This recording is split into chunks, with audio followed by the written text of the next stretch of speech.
20 miles from Hobart, near the historic township of Richmond, is a farm that produces a completely new crop every 5 or 6 weeks, all the year round.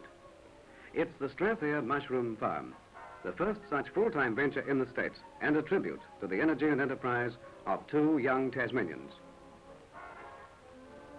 For those with no time to seek that elusive field mushroom, the method of cultivation is simple.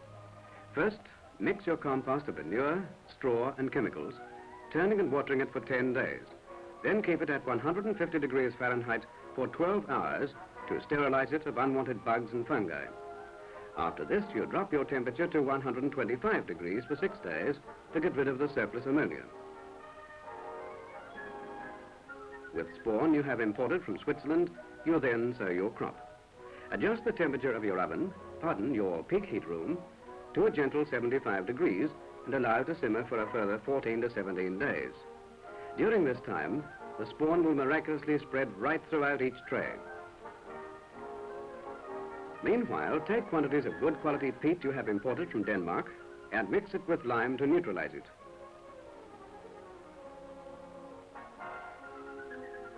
Spread the peat to a depth of 1 inch on top of each spawn-filled tray. Your mushrooms, which have been placed in this growing room at 62 degrees temperature and 90% humidity, are ready for picking in 21 days. In commercial practice, mushrooms are not allowed to reach the fully expanded condition, but are harvested in large button stage while still very firm.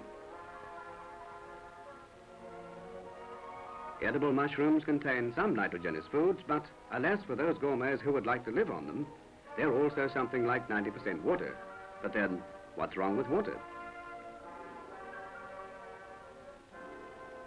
Partners Bill Casimaty and David Murphy, with the part-time help of Mrs. Grice and Mr. and Mrs. Cole Anderson, prepare for sale an average of 450 pounds of mushrooms per week. Thousands of kinds of mushrooms grow widely throughout the world. While many kinds are highly prized delicacies, others, as most people know, are not. Buying your mushrooms in this form is the shortest way to avoid making costly errors in the fields. 50% of this consignment will be taken by the local market. 50% will be shipped to Melbourne and Sydney. Another crop of succulent delicacies from Strathayr in Tasmania's rich farmlands is on its way to the tables of discerning diners.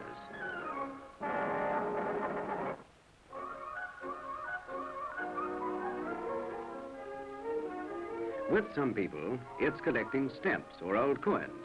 But the consuming hobby of Mr. Gordon Triffitt of Hobart, Tasmania, is making musical instruments of the string family from the beautiful Tasmanian timbers. Now retired, Mr. Triffitt, a cabinet maker and violin repairer of 30 years' experience, has handcrafted a number of violins, violas, and a cello, all to his own designs. Each instrument a little different from its fellows in the tradition of the master craftsman.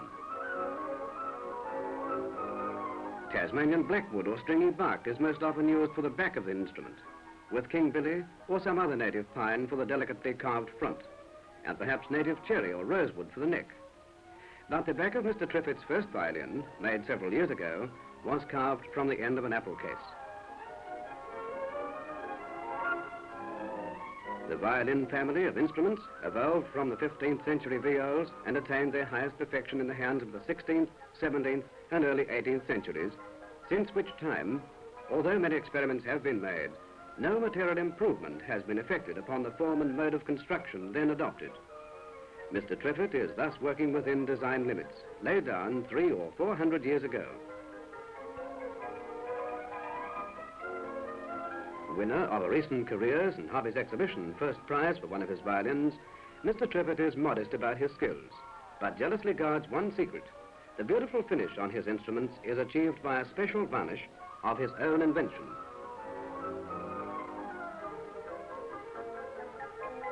There's music in the Triffitt family of Hobart.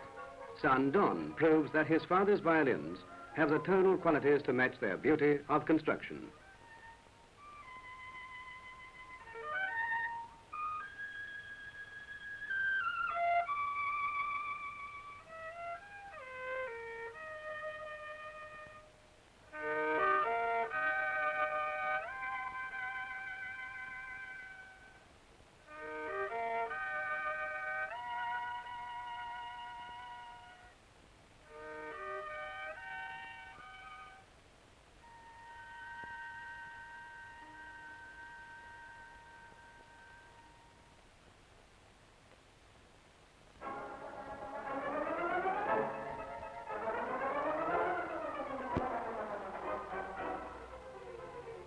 Motor racing for young or old on a racetrack that measures only 9 feet by 12.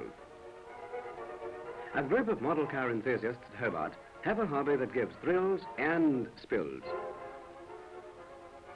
Led by Mr. Nigel Bills, a public servant, they have built their own speedway. The models are accurate reproductions of famous cars like the Ferrari and Mercedes-Benz.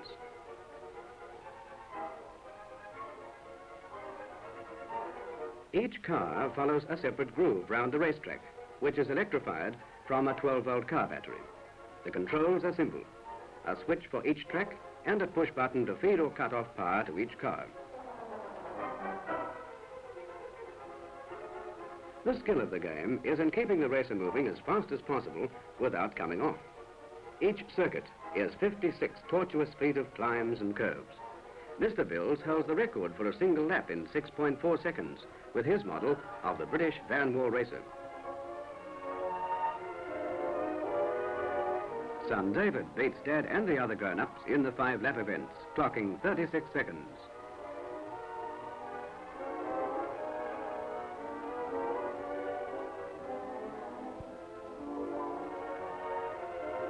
Children have a special aptitude for coordinating hand and eye at the racetrack controls. Youngster George Bills is already a keen enthusiast, with his heart set on a big-time career one day. At the starting line, the cars of 4 veteran club members line up. The starter sets them off with a master switch.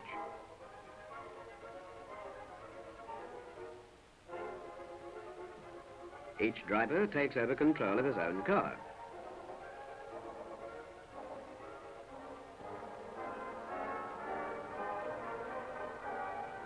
The speedway has a realistic setting and produces some realistic smashes.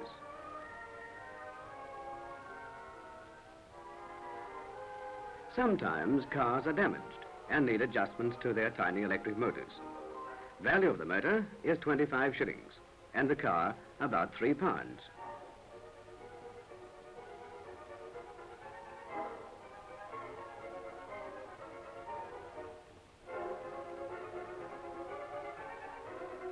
Flashing up the straight, the red Ferrari wins. 20 laps round the speedway table and the drivers are exhausted.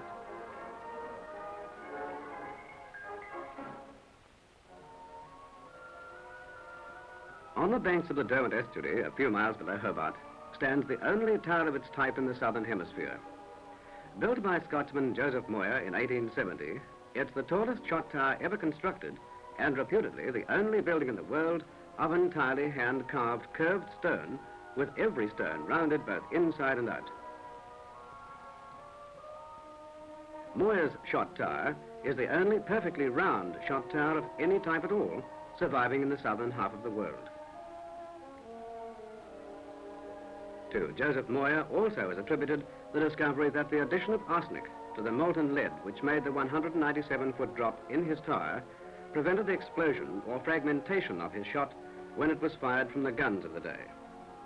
Thousands of tourists and locals visit the tower each year, but not to see shot made, for that ceased some 50 years ago.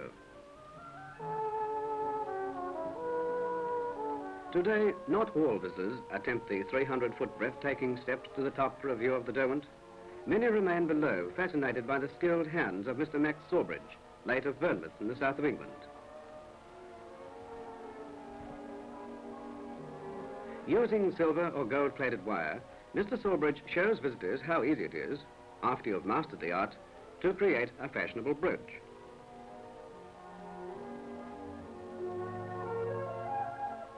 These are inherited skills. Mr. Sawbridge's family have been in jewellery for the past 100 years and more. Have you a design for a brooch, bracelet, necklace or earring? Tasmania's shot tower jeweller can fashion it for you. While demonstrating his craft at the famous London Olympia exhibition, Mr. Sawbridge made jewellery for many notable people, including Diana Wynyard, Gracie Fields and Jessie Matthews.